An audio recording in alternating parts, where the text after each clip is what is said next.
Bueno, muy buenas noches para todos. Creo que ya dimos tiempo suficiente para que aquellas personas que no habían ingresado pudieran ingresar. Espero tengan una excelente noche todos ustedes. Bienvenidos a este curso de Salud Pública y Saneamiento de Áreas Especiales de la especialización en agua y saneamiento básico. Empiezo por presentarme. Mi nombre es Johan Álvarez Berrío. Soy ingeniero ambiental y sanitario de la Universidad de La Salle, magíster en toxicología de la Universidad Nacional de Colombia, y los estaré acompañando durante estas 8 semanas en el desarrollo de este espacio académico, de esta asignatura denominada Salud Pública y Saneamiento de Áreas Especiales. Antes de iniciar con nuestra clase, quiero comentar un par de cosas frente a la metodología para que la tengamos clara, por favor, sobre todo teniendo en cuenta que tenemos un grupo bastante numeroso en este curso.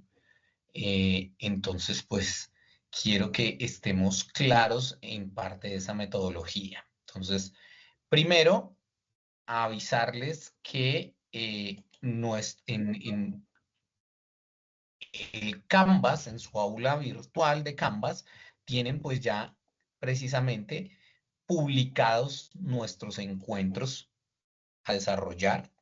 Tienen los encuentros sincrónicos de la asignatura. De hoy en 8 días no hay sesión sincrónica, por eso no hay enlace, debido a que nos encontramos en semana de receso institucional. Sin embargo, la clase estará grabada y tendrán acceso posterior a esa grabación de la clase, que es la de aseguramiento en salud, aunque no se desarrollará de manera sincrónica. Entonces, no es que no haya clase, sino que la sesión no estará de forma sincrónica como la tenemos hoy, sino que la sesión estará disponible de forma ya posterior, es decir, estará grabada. Frente a lo demás, pues quiero ser enfático en lo siguiente que le voy a decir, y es, pues hablemos acerca de los porcentajes establecidos. Allí mismo ustedes encontrarán en el Canvas, encontrarán precisamente el plan de asignatura de esta asignatura, y encontrarán, por supuesto, en ese plan de asignatura, pues también tienen la posibilidad de encontrar esa autoría que les va a servir de guía para el desarrollo de las temáticas que aquí vamos a tener. De acuerdo con ese plan de aula, entonces, me permito recordarles los porcentajes establecidos para la forma de evaluar este curso o esta asignatura, en donde tendremos dos parciales. El primer parcial, que se hará hacia la cuarta semana de clase, que tiene un valor porcentual del 20% respecto a la nota total del curso, y nuestro examen final, que se llevará a cabo, estará disponible en la última semana, la octava semana de desarrollo de nuestra asignatura, que tiene un valor del 40%. Tenemos dos actividades de trabajo autónomo, cada una con un valor del 8%. El primero es el taller de Código Internacional de Enfermedades. La siguiente actividad se denomina Acta de Inspección, Vigilancia y Control. Y tenemos dos actividades o dos tareas más de trabajo práctico que tienen cada una un porcentaje asignado del 12%. La primera denominada Modelo de Fuerzas Motrices y la segunda denominada Pechacucha Determinantes en Salud. Es muy importante que tenga claridad sobre esto que le voy a hablar en este instante. Las actividades de trabajo autónomo, esas dos actividades que cada una valen el 8%, y las actividades de trabajo práctico, que cada una vale el 12%, estarán disponibles a partir de hoy al cierre de nuestra clase a las 8 de la noche. Desde ahí ya estarán disponibles para que usted las pueda entregar. Esto lo hago con el fin de que queden abiertas para que cada uno trabaje a su propio ritmo y pueda hacer la entrega de estas actividades. Sin embargo, y ojo con lo que voy a mencionar, tienen fechas de entrega y de cierre diferentes. Es decir, todas las actividades, a excepción de los parciales, porque los parciales sí tienen unas fechas establecidas institucionalmente y no podemos obviar esas fechas institucionales, pero todas las actividades estarán abiertas y disponibles a partir del día de hoy, a las 8 de la noche, pero tienen una fecha de entrega diferente. Cada uno va avanzando en el desarrollo de esas actividades para hacer la entrega acorde con sus tiempos. Pero voy a ser también muy enfático en lo siguiente. Por ningún motivo no se aceptan, no hay ninguna concesión para que las actividades se entreguen posterior a la fecha de cierre de la actividad. Por eso las estoy dejando abiertas desde el día de hoy a partir de las 8 de la noche. Por favor, verifique la fecha y hora de entrega de la actividad. Una vez cerrada la actividad, no recibo ni abro nuevamente la actividad para que usted la pueda cargar al sistema. Ojo, porque a veces el Canvas le permite que usted en el foro ponga la actividad o cuando la actividad ya cerró. Esa actividad no será evaluada, porque cuando yo vaya a hacer la evaluación, voy a entrar al SpeedGrader y lo único que voy a mirar es la actividad que quedó como tal cargada dentro de las horas específicas que se dieron para la fecha de esa entrega. Por lo tanto, su actividad estará por fuera. Si usted me escribe un correo y me solicita más tiempo, la respuesta que va a obtener es la que le estoy diciendo, y es no. ¿Por qué? Porque tenemos un curso supremamente numeroso y para eso se dio el tiempo suficiente para que desarrollara las actividades. Entonces, antes de iniciar con nuestra sesión del día de hoy y en estos primeros minutos de presentación, quería dejarle la claridad frente a este tema, para que después nos evitemos inconvenientes y para que podamos llegar a feliz término en esta asignatura en las mejores condiciones y en el mejor de los términos. Y todos estemos claros frente a esa situación. Veo que alguien tiene levantada la mano, Carlos, creo. Sí, escucho.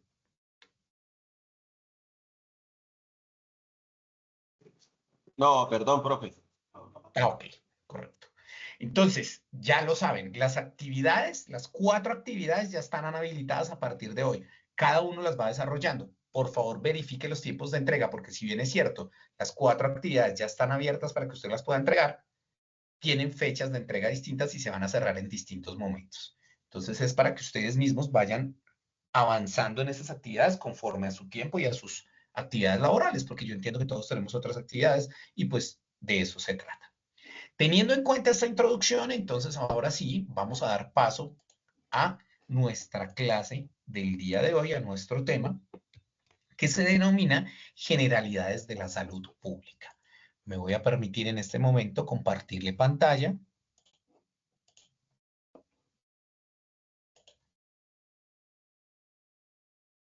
Creo que ya en este momento está precisamente visualizando la pantalla y hablamos entonces del tema que nos reúne en esta primera clase, que es el de generalidades de la salud pública. Si vamos a Profe, hablar qué de pena, una salud, pregunta. sí, sí, señor, claro. Profe, ¿los talleres y los trabajos son individuales? Sí, son individuales. Gracias, muy amable. Vale, con gusto. Entonces, si vamos a hablar de salud pública, tenemos que arrancar primero de lo que es la definición de salud. Es lo básico. Para mí y en el contexto de lo que estamos hablando y del desarrollo de este curso, las definiciones son un referente conceptual muy importante. Y si vamos a hablar de salud pública, primero tenemos que referirnos a lo que es la salud. En este momento, en pantalla, tiene usted la definición de salud que generó la Organización Mundial de la Salud en el año 1946. Es bien importante tener en cuenta el año por varias razones. Primera, porque estamos hablando de que en el año 1946, en el contexto internacional, en el mundo, estamos hablando de que termina la Segunda Guerra Mundial.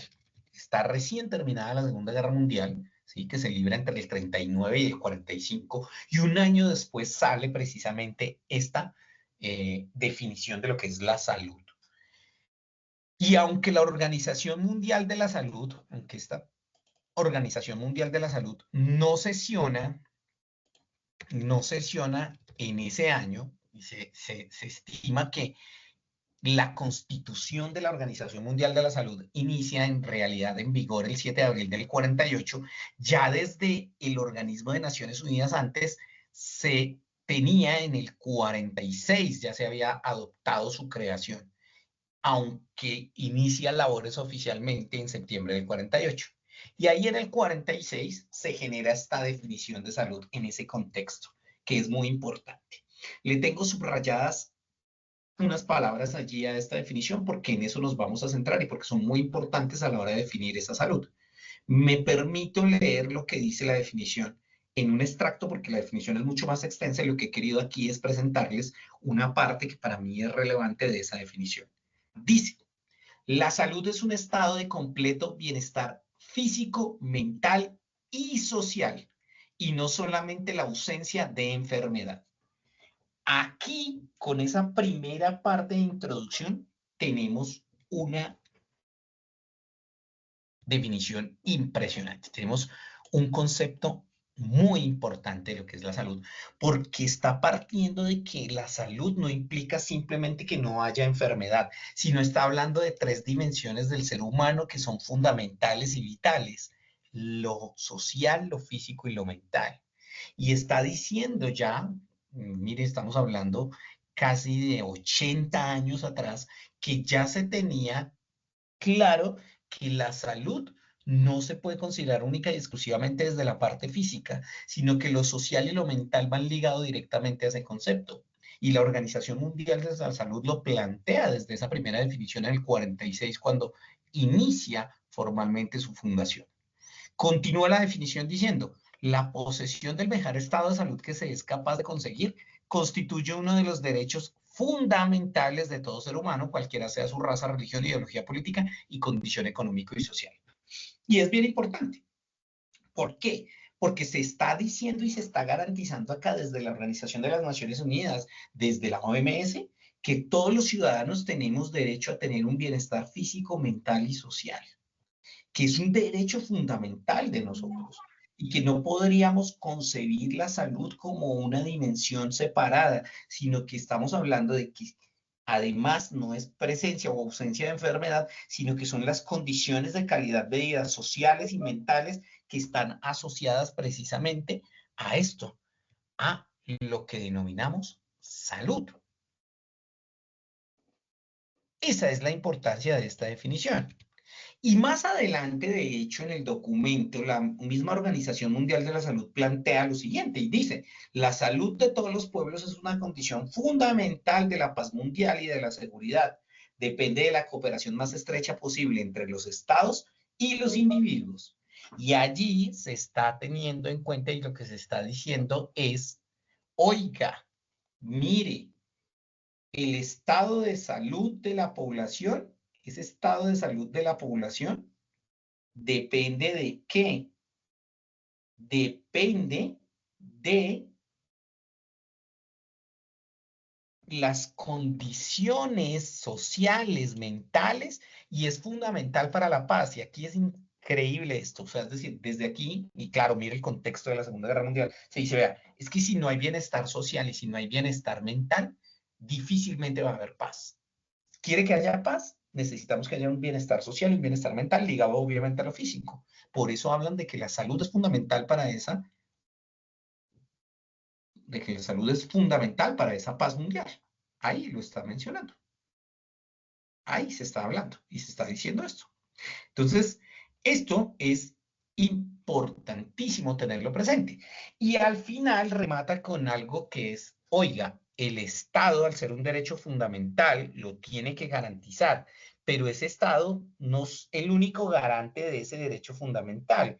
Ese estado de bienestar físico, social y mental está ligado o debe ir de la mano con la colaboración de cada uno de los ciudadanos e individuos. Es decir, el Estado es el garante y el Estado es quien debe propender porque ese derecho se conserve y se tenga, pero aún así los individuos, cada uno de ellos, son responsables de ese bienestar físico y social. Ellos también tienen una parte activa y fundamental.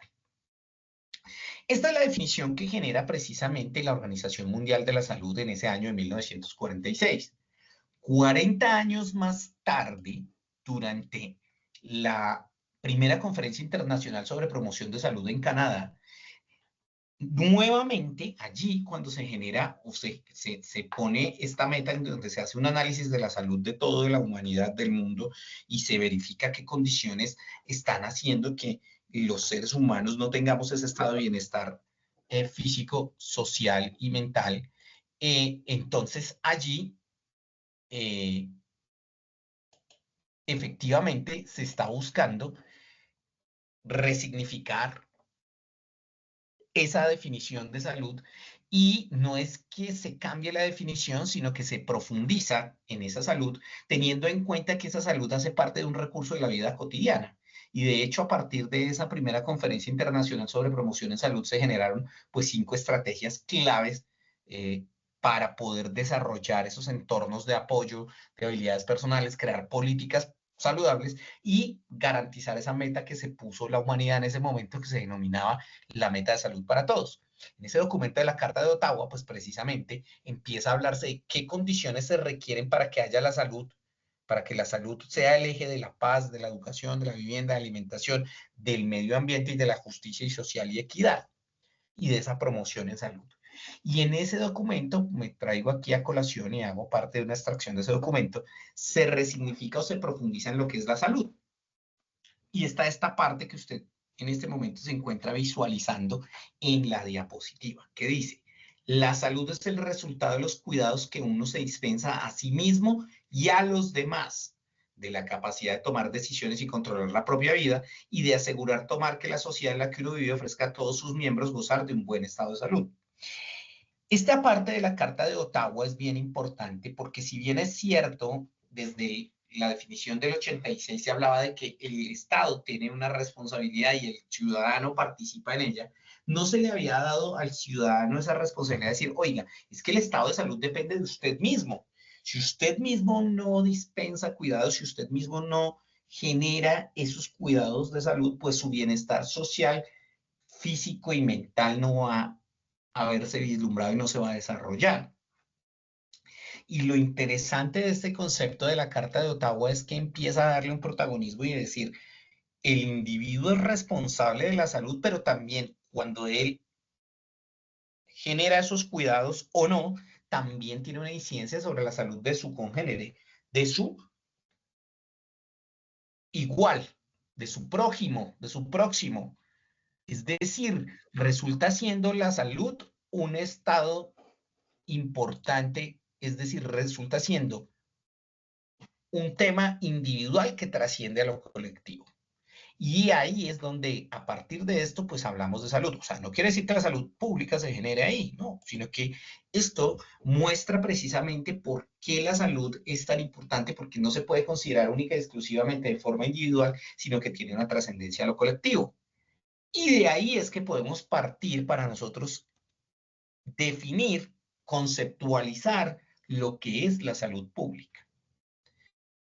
Entonces, aquí tiene precisamente y se está mostrando lo que es la definición de salud pública. Las dos definiciones que tiene en este momento en pantalla corresponden a la primera, que es la de Vicente Navarro, que para mí posiblemente es la definición más corta de salud pública, pero si lo miro desde una perspectiva y con una visión mucho más profunda y una visión mucho más allá de lo epistemológico y etimológico, voy a entenderla, que es la definición más corta de salud pública, es una definición muy interesante. Y la segunda es la definición que tenemos en la página web o en el servicio web de nuestro Ministerio de Salud. En esa primera definición de Vicente Navarro se habla de que la salud pública, sí, si alguien iba a decir algo, ¿lo escuché? ¿No? Ok. En esa primera definición de salud pública de la que habla Vicente Navarro dice: actividad encaminada a mejorar la salud de la población. Y aunque parece bastante obvia y que parece demasiado corta, tiene un sentido muy grande, porque está enmarcando en esa pequeña frase lo que significa la salud pública. Voy a mejorar la salud de la población. De hecho, se centra en una palabra muy importante: población. Tiene un sentido comunitario. Comunitario. Habla de cómo la salud está fundamentada en la red comunitaria, en cómo la población, el ser humano, se relaciona. La de abajo, que es la que le menciono, que dice nuestro ministerio, dice lo siguiente: es la responsabilidad estatal y ciudadana. Es importante porque fíjese cómo está basada en esto que decía la Organización Mundial de la Salud 2046, en donde nos dice que la salud de los pueblos, y ojalá, aquí estamos hablando solo de salud, estamos hablando de salud pública, pero se basa en este concepto de salud en donde nos decía, oiga, ¿de qué depende la salud? De la cooperación entre el Estado y el individuo. Y aquí lo retoma nuestro Estado y dice que esa salud pública es una responsabilidad estatal, sí señor, pero también de el individuo, del ciudadano. Por eso dice, es la responsabilidad estatal y ciudadana. Responsabilidad estatal y ciudadana. ¿Ok? Ambas, responsabilidad estatal y ciudadana. ¿De qué? De protección de la salud como un derecho esencial, individual, colectivo y comunitario. ¡Wow! Entonces, sigue basándose en lo que dice la Organización Mundial de la Salud, es decir, es un derecho fundamental, esencial. Todos tenemos derecho a eso, pero ese derecho es tanto individual como colectivo y comunitario. Y ojo, porque es que comunitario no necesariamente implica que sea colectivo, porque comunitario habla de un sentido de solidaridad y de responsabilidad entre esas personas que generan un colectivo. Por eso aquí se incluye la palabra también comunitario. Y remata esta pequeña definición que también pues, a la larga es corta con lo siguiente: logrado en función de las condiciones de bienestar y calidad de vida, que si me devuelvo está relacionado con esto que habla la salud, del bienestar físico, mental y social. Es decir, ese bienestar físico, social y...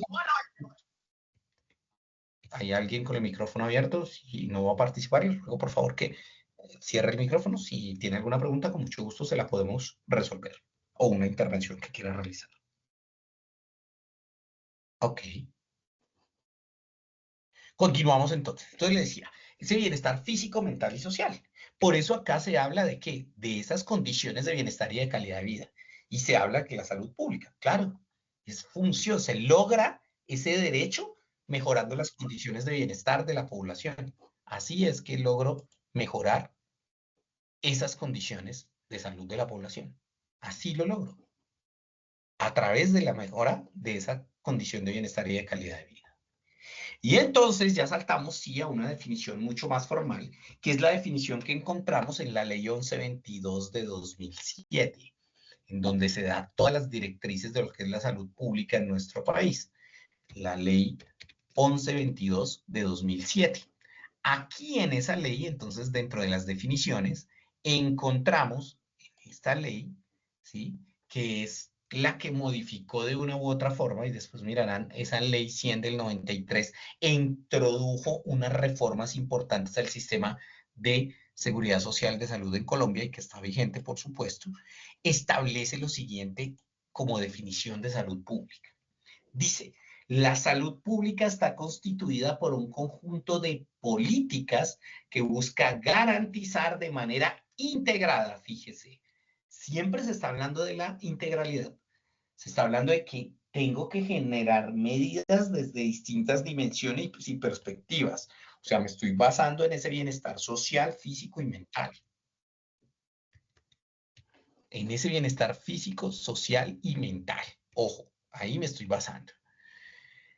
La salud de la población por medio de acciones dirigidas tanto de manera individual como colectiva, ya que sus resultados se constituyen en indicadores, fíjese, de las condiciones de vida, bienestar y desarrollo. O sea, sé que la salud pública me implica que haya una mejor condición de vida en función del bienestar y el desarrollo económico de la población, es decir, ese bienestar social del que hablábamos.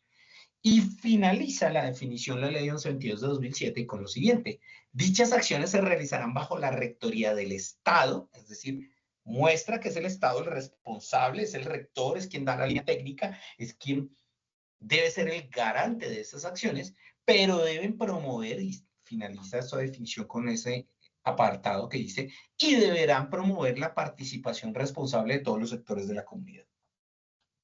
Entonces, No desconoce, y este referente conceptual está en función de lo que establece la definición de la salud de la Organización Mundial de la Salud.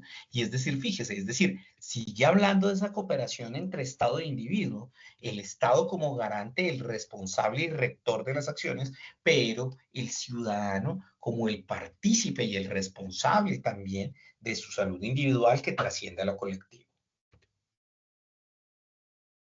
Entonces, teniendo en cuenta esta definición, que es la que nosotros en nuestro país tenemos, a partir precisamente de esa ley 1122 de 2007, pasamos a hablar de los que son los pilares o los 4 principios de la salud pública en la que basamos todo nuestro andamiaje de políticas, de acciones y de estrategias para mejorar la salud del colectivo poblacional en Colombia. Y hablamos de 4 principios fundamentales de salud pública, que son el primero, la importancia de considerar una visión holística o integral de la salud pública, fíjese, en donde decimos, hey, es decir, es que no me puedo quedar y vuelve y juega, se vuelve a basar en ese principio de esa definición del 46 básico, no es simplemente la ausencia o presencia de enfermedad, no, es una visión mucho más holística e integrada, existen muchos otros múltiples factores que van a incidir sobre ese bienestar social de la población, sobre esa calidad de vida, sobre ese desarrollo económico y que van a afectar tanto lo físico como lo mental y hacen que la salud pública se mire desde una visión mucho más integral de esas acciones que deben mejorar y deben estar encaminadas desde lo social, desde lo económico, desde lo mental, para que las personas puedan gozar de ese bienestar y esa calidad de vida de la que se habla. Ese es un principio básico de la salud pública, considerar la salud pública desde una perspectiva integral y holística. El segundo principio de esa salud pública, pues, está en función como tal de que, pues, del sistema de salud. Y dice lo siguiente, la forma como se organizan o se dejan de organizar los sistemas de salud es clave para la presencia o ausencia de enfermedad en la población. Es inherente. Yo no puedo creer que el sistema de salud no tenga una influencia en la ausencia o presencia de enfermedad de la población. Por supuesto que sí. De acuerdo a cómo yo organice mi sistema de salud, voy a tener una incidencia en esa enfermedad, en presencia o ausencia de esa enfermedad, y solo si lo estuviera mirando única y exclusivamente desde la enfermedad, pero pues ya sabemos que va mucho más allá y que tiene una trascendencia desde la visión holística de la que hablábamos anteriormente. Pero claro, de la forma como esté organizado el sistema de atención en salud, de esa forma habrá una trascendencia para la salud de toda la población.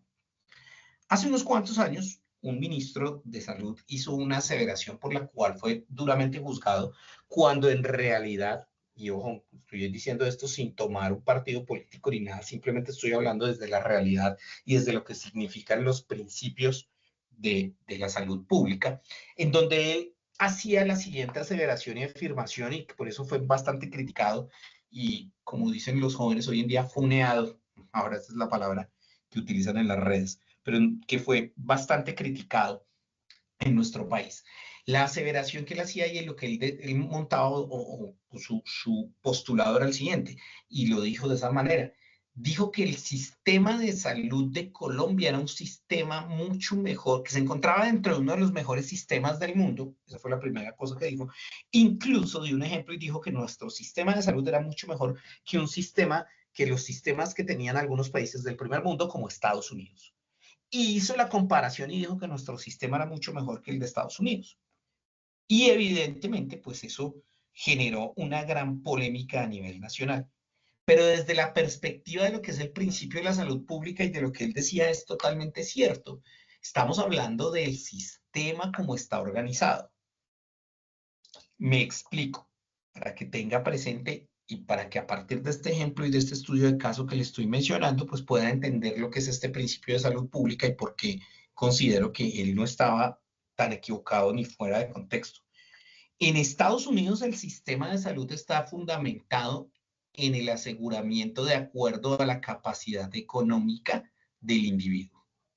Es decir, cada individuo tiene la posibilidad de escoger el seguro de salud que más le convenga de acuerdo a su condición económica. De hecho, no es obligatorio que él se encuentre ni el sistema de salud cubre a todas las personas. De tal manera que la salud la tiene quien tenga la capacidad de pago y adquiera ese seguro.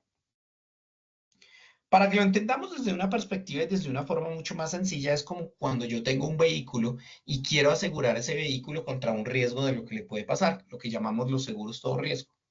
En función del dinero y del tipo de vehículo que yo tenga, puedo acceder a distintos tipos de seguro que me dan distintas coberturas. Yo tengo la opción, si quiero, de asegurar mi vehículo o no. No es obligatorio que yo adquiera ese seguro todo riesgo. Ojo, estoy hablando del seguro todo riesgo, no estoy hablando del seguro obligatorio de accidentes de tránsito SOAT, que es totalmente diferente. Entonces, de tal manera que yo a veces puedo ir a una aseguradora y esa aseguradora, por un valor de póliza específico, me ofrece unos servicios. Algunos, por ejemplo, me dicen, no, vea, usted con este servicio solo tiene derecho a 2 conductores elegidos al año. Otros dicen, no, usted puede usar el servicio de conductor elegido las veces que quiera. En algunos casos, en ese seguro todo riesgo, me incluye incluso la pérdida o el robo de accesorios. Entonces, me hacen una valoración de mi vehículo y me dicen que si me roban un espejo, me roban una llanta, un rin, me responden por eso. Hay otros que no. De la misma manera funciona el sistema de salud en Estados Unidos. Es un sistema que se basa en que yo que pago, a que tengo derecho y a que tengo acceso. No tiene el dinero, no tengo acceso a ese sistema y por lo tanto, pues tendré que poner mi patrimonio en riesgo para poder acceder a esos servicios. Ahí se modifica. Ese es el principio. Nuestro sistema no está basado en ese principio. Nuestro sistema de salud en su forma de organización no se basa en esa capacidad. Y eso lo veremos o estará en la clase cuando veamos nuestro siguiente tema, que es el tema de aseguramiento en salud. Ahí hablaremos de cómo está organizado nuestro sistema de una forma distinta, porque no funciona de esa manera. En ese orden de ideas, eso que decía el ministro tiene total razón. De hecho, es parte de la problemática y por qué bajo la administración de Obama se dan cuenta y se da cuenta, y es uno de los pilares de él dentro de su administración, como decir, oiga, vea, somos el país más, o uno de los países que se supone tiene la mejor, una de las economías más fuertes, pujantes y desarrolladas en el mundo, pero tenemos una problemática gigantesca porque tenemos muchísimas personas de la tercera edad que nunca adquirieron este seguro porque nuestro sistema de salud no les permitió o no se preocuparon o no tuvieron las condiciones económicas para tener acceso a ese seguro y en este momento, en su edad, en su vejez, están padeciendo de unos problemas de salud y unas enfermedades muy importantes que no se están atendiendo, lo que nos está generando que haya una presencia de estas enfermedades y un deterioro en la calidad de vida de la población. Y es cuando Obama saca ese plan que se denomina el Obamacare, en donde lo que busca es tratar de dar un servicio de salud básico a esas personas que están en condición de vulnerabilidad y que no tienen la capacidad de pago de ese seguro individual.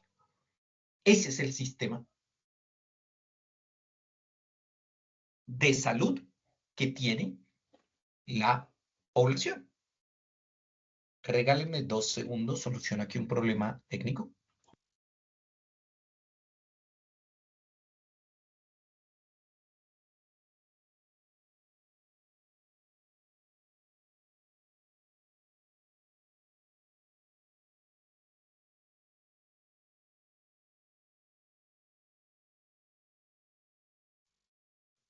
Ya regresé con ustedes, ya solucioné el inconveniente técnico que les decía. Entonces, lo que les mencionaba, es decir, allí se tiene, y es cierto, y es que la forma como está organizado el sistema, pues tiene una incidencia sobre el mismo. Bueno, de hecho, relaciona con el siguiente principio de la salud pública, que menciona que la prestación de los servicios de atención de salud y la inversión tecnológica y tratamiento no son suficientes. Claro, de hecho, el sistema está en manos de privados, todo completo en Estados Unidos, de tal manera que existe una alta inversión en tecnología, en tratamientos médicos, pero eso no garantiza que va a mejorar la salud de toda la población, porque solo quienes tienen el dinero pueden acceder a esas condiciones, a esa tecnología, pueden acceder a esos tratamientos que se han desarrollado. Entonces, no es suficiente con que yo tenga una inversión gigantesca o tenga la mejor tecnología si las personas no tienen el acceso a ese sistema de salud. Y además termina el cuarto pilar y es el siguiente, que es muy importante y en ese más adelante cuando veamos otras temáticas nos vamos a centrar. Y es que, oiga, existen una serie de factores, hay otros factores que van a tener una incidencia sobre la salud de la población. O sea, no es única y exclusivamente un factor el que incide que una persona tenga o no tenga esa condición o ese estado de bienestar y calidad de vida. Existen otros factores que van a incidir en cómo se presenta la enfermedad, que trascienden de lo individual a lo colectivo.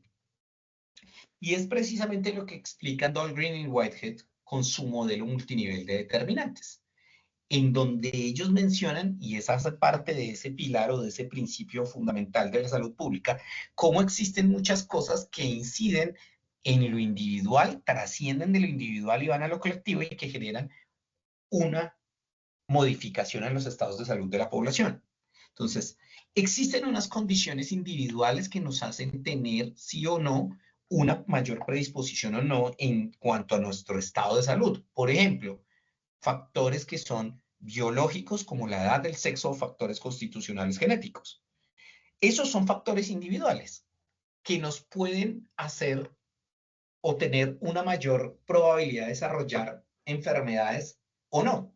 Ejemplo, el ser hombre o mujer, desde el punto de vista biológico, ¿sí? Estoy hablando de biología, el sexo masculino, el sexo femenino, tiene una predisposición a ciertas enfermedades. Ejemplo, las mujeres tienen una mayor probabilidad de sufrir de osteoporosis que los hombres. No quiere decir que los hombres no desarrollen osteoporosis, por supuesto que sí, solo que teniendo en cuenta que las mujeres biológicamente fijan calcio de una forma distinta como lo hacen los hombres, biológicamente hablando, ellas tienen una mayor predisposición a sufrir ¿de qué? De osteoporosis, por esa fijación de calcio que tienen, por temas de metabolismo y temas hormonales que hacen que no fijen el calcio de la misma manera que lo hacen los hombres. Esa es una condición individual que conjugada a otros factores externos podría hacer que se genere o no la presencia o la ausencia de esa enfermedad. Las mujeres, por ejemplo, también tienen una mayor predisposición a sufrir de estreñimiento. Son condiciones que están relacionadas con el peristaltismo intestinal y los movimientos que se dan para mover el bolo alimenticio y el bolo fecal. Mientras, por ejemplo, los hombres tienen una mayor predisposición a sufrir de enfermedades gástricas. Estas son condiciones individuales. La edad no son las mismas enfermedades a las que estamos predispuestos cuando somos niños, ¿sí? Por ejemplo, los niños menores de 5 años tienen una mayor probabilidad de desarrollar enfermedades respiratorias porque su sistema respiratorio apenas está en desarrollo frente a enfermedades que ya tenemos cuando somos adultos, en donde allí estas enfermedades pues iban a tener una trascendencia distinta. Son factores individuales. Yo puedo tener una condición que me pueda hacer más vulnerable a sufrir de una enfermedad cardiovascular porque genéticamente tengo esa predisposición en mi familia. Entonces, mis abuelos, padres, antepasados, tíos han desarrollado enfermedad cardiovascular. Pues yo tengo una alta probabilidad de desarrollar esa enfermedad. Pero existen otros factores que van a incidir sobre el desarrollo de esa enfermedad. Aquí tengo eso, por ejemplo, lo que dicen Dahlgren y Whitehead, que son los estilos de vida del individuo. Ejemplo, es que tienes una predisposición, claro. Tienes una predisposición porque biológicamente no fijas calcio de la misma manera, pero dentro de tu estilo de vida no consumes alimentos ricos en calcio, como lácteos. Ok. Fíjate que ahí ya va a haber un factor externo que va a incidir en la forma en que esa probabilidad de desarrollo de enfermedad se puede llegar a presentar. Tengo problemas porque es que genéticamente tengo una predisposición a sufrir de enfermedades cardiovasculares, pero además tengo un estilo de vida que poco saludable, alimentos, una dieta rica en grasas, una vida sedentaria en donde no desarrollo actividad física, pues la probabilidad de que la enfermedad se manifieste es mucho más alta. O por el contrario, no necesariamente el estilo de vida tiene que tener una incidencia negativa. Ok, yo sé que tengo una predisposición a enfermedad cardiovascular, pero tengo una dieta muy saludable y tengo unas actividades o desarrollo actividad física de manera tal que me permite efectivamente disminuir esa probabilidad de que la enfermedad se presente. Ahí está. Y la forma como nos relacionamos comunitariamente también tiene factores frente a cómo vamos nosotros a desarrollar o no enfermedades. Y allí entran a conjugar otra serie de factores, como por ejemplo el trabajo. ¿Tengo trabajo o no tengo trabajo? Porque eso va a tener una incidencia tanto en lo físico como en lo mental. ¿Cómo son esas condiciones de vida y de trabajo? ¿Trabajo 12 horas, 14 horas diarias durante 6 días a la semana o trabajo solo 8 horas al día? Esas son condiciones que van a tener una afectación para desarrollar y tener la presencia o ausencia de la enfermedad. La forma en que produzco mis alimentos. De hecho, volviendo al tema, mire cómo en Estados Unidos se producen los alimentos de forma distinta. Hay un documental en Netflix muy importante en donde muestran cómo hay el desarrollo de una serie de enfermedades por bacterias o microorganismos por contaminación cruzada en las carnes por la manera en que ellos producen esa carne masivamente. Distinto de pronto a lo que vivimos en otros países como acá en Latinoamérica. Pero nosotros también podemos tener otra predisposición en la forma en que producimos nuestros alimentos. La educación, el agua y el saneamiento, las condiciones de agua y saneamiento. ¿Tengo acceso a agua potable o no? ¿Tengo cómo manejar mis excretas? ¿Mis residuos sólidos se están tratando de forma adecuada o no para evitar que yo esté en contacto con ellos y pueda desarrollar una enfermedad? El servicio de atención en salud y cómo es mi vivienda. Y encima de todo eso, pues hay factores además socioeconómicos, culturales y ambientales. Y esto cuando veamos nuestra clase de determinantes en la salud, pues hablaremos un poco más a profundidad y miraremos. Pero aquí lo estamos viendo desde la perspectiva de ese principio de la salud pública. De ahí entonces podemos saltar a lo que son las funciones de la salud pública. La salud pública, ¿para qué está? Es una función fundamental, analizar la situación en salud de la población, hacer seguimiento y evaluación, es decir, saber de qué se enferma una comunidad o una población específica. Esa es una función de la salud pública, porque si yo puedo saber de qué se enferma, cuál es la situación en salud que tiene una población, puedo asimismo controlar esos riesgos y esos daños, y aparece la segunda función. Y estas funciones de las que vamos a hablar ahorita están concatenadas la una con la otra. Sé de que está enferma la población, puedo controlar el riesgo y el daño. ¿A través de qué? De distintas estrategias. Y una de las funciones de la salud pública precisamente es la promoción en salud, a partir de estrategias de promoción. Si yo hago una promoción de la salud y luego concientizar al ciudadano como individuo de que su estado de salud depende de los cuidados que él mismo se dispense y que ese estado de salud puede modificar el estado de salud de la población, de los demás congéneres, pues ahí voy a mejorar esas condiciones. Y eso lo vivimos en pandemia. Precisamente la pandemia nos mostró eso, cómo una actitud individual puede trascender a lo colectivo. Yo no me quiero vacunar, yo no quiero cuidarme, no voy a usar tapabocas, digamos en ese caso, cómo eso puede tener una implicación para todos los que están cercanos a mí, porque ellos van también de una u otra forma a verse afectados por mi conducta individual. Cómo la comunidad, y es parte de la función de la salud pública, la participación de la comunidad a través de distintas estrategias en esa salud pública, el fortalecimiento, regulación y fiscalización de la salud, es decir, esa capacidad institucional, cómo voy a fiscalizar, cómo voy a garantizar que estos recursos se inviertan de forma adecuada en la salud de la población. Desarrollar políticas que permitan planificar y gestionar la salud en función de qué, de ese análisis de situación en salud, de qué se enferma la gente y hacia dónde tengo que gestionar los recursos y mis capacidades institucionales para responder y disminuir esa condición en salud que está afectando a la población en general. Y obviamente permitir y promocionar que tengamos un acceso equitativo a la salud, no igualitario, equitativo, porque es que cuando hablo de equidad estoy hablando de que tengo en cuenta las necesidades particulares de cada uno de esos colectivos, que no son las mismas y que habrán unos que requieren de mayor atención que otros, porque son más vulnerables, no solo desde el punto de vista económico, sino desde el punto de vista social y desde el punto de vista posiblemente de salud, de edad, por ejemplo. Sabemos que los niños son más vulnerables para ciertas enfermedades, pues equitativamente ellos requieren más de los servicios de salud que posiblemente un adulto de ciertas características que no la requiere. La garantía de que esa salud tenga calidad en el servicio, tanto individual como colectivamente, que haya investigación para que las soluciones que vamos a dar en salud sean innovadoras, sean acorde con las problemáticas de esa población y que se reduzca el impacto cuando tenemos una emergencia o un desastre en salud, es una de las funciones esenciales y primordiales de esa salud pública. Y ya para terminar y dar cierre a esto, la salud pública, como se acaba de dar cuenta en todo este panorama que le he estado presentando a lo largo de nuestra clase del día de hoy, es un componente muy extenso y amplio. Y por lo tanto, desde la perspectiva de la especialización, no podemos abordar todo lo que significa la salud pública. nos enfocaremos entonces a ese componente de la salud que está relacionado con el agua y el saneamiento desde la perspectiva ambiental, que ha tenido muchos nombres a lo largo del tiempo y que en su momento se denominó como higiene del medio, saneamiento ambiental, protección y desarrollo del ambiente, salud y ambiente, ambiente y salud, pero que hoy en día, y es el concepto que manejamos y que estamos en este momento desarrollando y que vigente tenemos este concepto, es lo que denominamos salud ambiental. Para ello, y pues me permito traer algunas definiciones, vamos a hablar, con esto cerraremos nuestra clase de hoy con 3 definiciones. Me permito presentarle 3 definiciones, una de ellas que es la Organización Mundial de la Salud, la otra definición de Victoriano Galarza, un profesor de la Universidad de Juárez de México, y por último la definición del COMPES 3550, que es el documento de salud ambiental que da las directrices para la salud ambiental en nuestro país. ¿Por qué hablo de salud ambiental? Porque realmente dentro de la salud pública es lo que nos atañe como especialistas en agua y saneamiento básico.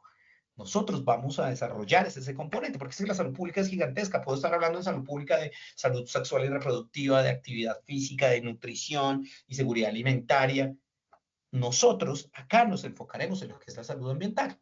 Y si bien es cierto, el curso se llama Salud Pública y Saneamiento de Áreas Especiales, pues estamos hablando desde ese saneamiento y por eso hablamos de salud ambiental. La Organización Mundial de la Salud nos trae esta definición que dice que la salud ambiental está relacionada con todos los factores físicos, químicos y biológicos externos de una persona. Es decir, que engloba factores ambientales que podrían incidir en la salud y se basa en la prevención de las enfermedades y en la creación de ambientes propicios para la salud. Aquí viene, y porque por eso lo estoy leyendo, por consiguiente, queda excluido esta definición cualquier comportamiento no relacionado con el medio ambiente, así como cualquier comportamiento relacionado con el entorno social y económico y con la genética. Y allí yo no estoy de acuerdo. Y me parece que hay un sesgo gigante en esa definición de la Organización Mundial de la Salud. Porque cuando nosotros hablamos de medio ambiente no podemos dejar a un lado ni lo social ni lo económico. Y la salud ambiental tiene en cuenta sí o sí ese factor económico relacionado con el medio ambiente y con lo social. Y pienso que ahí hay una discrepancia con lo que la misma Organización Mundial de la Salud define como salud. Es como si estuviera separando esas dimensiones, para mí equivocadamente. Por eso le digo, con todo respeto, es una opinión muy personal.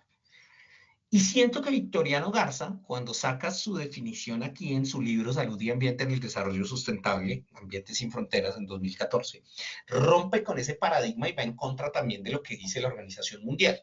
Y lo hace de una forma muy interesante. Arranca definiendo la salud ambiental y la saca de allá de las ciencias de la salud para traerla a las ciencias ambientales. De hecho, así arranca su definición, fíjese, dice, aquella parte de las ciencias ambientales que se ocupa de los riesgos y efectos que para la salud humana representan el medio que habita y donde trabaja. O sea, está diciendo, mire, esto ya no es de la salud, esto hace parte de las ciencias ambientales. Y sigue, continúa, dice, los cambios naturales o artificiales que ese lugar manifiesta y la contaminación producida por el mismo hombre a ese medio. Pues aquí Victoriano Garza le está dando una connotación a la salud ambiental muy importante. Dice, vea, cómo la afectación al medio ambiente tiene una incidencia sobre la salud del individuo y cómo ese mismo individuo afecta al medio ambiente. Esas relaciones es lo que estudia, o es de lo que se ocupa la salud ambiental. Pero nuestro COMPES 3550 va mucho más allá. Y personalmente le digo que para mí esta definición que genera aquí el COMPES 3550 tiene mucha más trascendencia, está mejor concebida y permite un desarrollo del concepto de una manera mucho más clara. Dice lo siguiente el COMPES 3550. Salud ambiental es un componente esencial de la salud pública que promueve la calidad de vida. Perfecto. Aquí ya me está hablando de algo muy interesante. Primero está diciendo que es esencial para la salud pública. Cuando yo hablo de que algo es esencial es que no puedo concebir eso sin ese factor. O sea, es decir, nosotros en Colombia estamos diciendo que no puedo concebir la salud pública sin la salud ambiental. O sea, es fundamental, esencial para la salud pública la salud ambiental. Y está hablando, por supuesto, de la calidad de vida. Claro, porque es que la calidad de vida está relacionada con ese bienestar social, físico y mental del que hablábamos al principio de la clase. Prosigue la definición. donde el ser humano debe ser tomado en cuenta como un integrante más de los ecosistemas. Genial para mí esto, porque rompe con ese paradigma antropocéntrico, es decir, en donde siempre se nos ha mostrado que el ser humano es el que tiene el dominio y el mando sobre el ecosistema. No, aquí nuestra misma definición dice, oiga, el ser humano no está por encima del ecosistema, ni es el que puede explotarlo e impactarlo como quiera. No, es un miembro más del ecosistema y como tanto tiene una responsabilidad, pero también se va a ver afectado si ese ecosistema no se encuentra en equilibrio. Prosigue la definición. Por lo tanto, los factores ambientales que pueden afectar la salud de nuestra población no se reducen a los agentes físicos, químicos y biológicos. ¡Wow! Aquí va en contra de lo que dice la definición de la OMS. Fíjese que aquí, cuando hablábamos de la OMS decía, está relacionada con factores físicos, químicos y biológicos. Nosotros acá estamos diciendo, no, no solo importan ellos, y fíjese cómo continúa la definición, sino también se deben incluir aquellos otros factores que afectan los ecosistemas, dentro de los cuales pueden mencionarse el cambio climático, la pérdida de la biodiversidad y la deforestación. Y para todos aquellos que hemos trabajado en medio ambiente y que venimos trabajando en esto durante hace muchos años, pues tenemos claro que estos tres, cambio climático, la pérdida de la biodiversidad y la deforestación, están relacionados sí o sí directamente con ¿qué? Con condiciones socioeconómicas. Por lo tanto, no podemos, y ahí es donde yo digo que no estoy de acuerdo con la definición de la Organización Mundial de la Salud, extraerla de esas definiciones, extraerlo de ese contexto económico. Aquí, el COMPES 3550, la definición que adoptamos nosotros en Colombia para salud ambiental, está teniendo en cuenta que esto está relacionado directamente con ¿qué? Pues con la economía también. Y finaliza esa definición con esta frase, los cuales influyen de forma directa o indirecta en la calidad de vida individual, familiar y colectiva. Es decir, vuelve a decir que hay una influencia individual, pero que eso va a tener una trascendencia colectiva. Y con eso cerramos lo que es esta introducción a estas generalidades con esa última definición del COMPES 3550 de lo que es la salud ambiental. Espero que hayan podido tener un panorama distinto ahora con esto de lo que significa la salud pública, de lo que vamos a abordar en este curso, que nos vamos a centrar en esa parte de la salud pública que es la salud ambiental. Le agradezco por su participación, por haberse conectado y espero que tenga una feliz noche y que lleguemos al final de este curso a un feliz término y podamos haber incrementado el conocimiento respecto a esta ciencia tan importante. Muchas gracias por su participación y espero que tengan una feliz noche.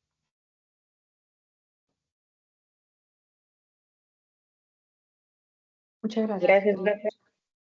Gracias, profe. Gracias. Gracias. Muchas gracias, profe. Gracias. Esa asistencia no hay.